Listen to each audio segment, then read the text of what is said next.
Sur Facebook, Jésabelle Tourillon demande « J'ai un Exo R 910, je n'ai pas l'impression que le bouton de gonflage fonctionne bien. Quand doit-on l'utiliser ?»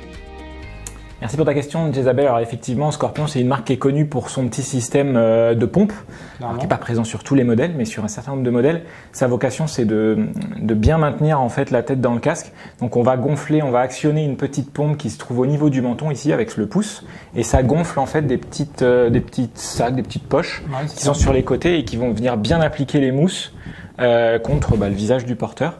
Alors quand l'utiliser, normalement, la première fois que tu mets ton casque, tu pompes pour trouver le bon fitting, je dirais, le bon ajustement. Faut pas non plus que ça t'écrase exagérément. Tu le fais une fois et après, normalement, on n'a plus besoin d'y toucher. Il y a un petit bouton pour vidanger, évidemment, pour faire sortir l'air.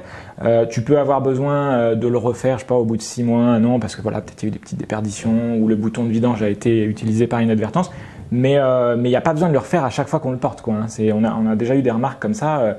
Tu le fais pas à chaque fois que tu enfiles et que tu enlèves le casque. Ouais, heureusement, parce que sinon, ça serait un peu lourdingue, déjà qu'on doit attacher son casque, vérifier que les directions sont fermées si on est en hiver. Donc si en plus on devait s'amuser à faire pump, ça serait compliqué. Ici, éventuellement, tu te rends compte que ton casque, après chaque utilisation, tu dois regonfler, c'est que peut-être qu'il a effectivement un souci d'étanchéité. Et donc là, il faudrait voir avec ton revendeur, si c'est avec nous, mais voir avec ton revendeur effectivement pour faire jouer la garantie. Ouais, et par rapport à la question où tu demandais comment voir s'il fonctionne bien, c'est très simple en fait. Il suffit, si tu décolles un tout petit peu les mousses latérales, tu vois les petites pochettes d'air, donc tu peux mettre ton doigt dessus, pomper avec l'autre main et tu sens hein, si la poche se gonfle correctement ou pas. C'est comme si tu gonflais une piscine, si elle est crevée, tu t'en rends compte tout de suite. Ouais. C'est le même principe. Puis il y a le bouchon, il y a le petit bouton de vidange qui est devant normalement au niveau de la mentonnière. Et quand tu appuies dessus, tu dois sentir que hop. Ouais, et on entend un petit pchit qui, voilà, quand l'air s'évacue. L'air s'évacue.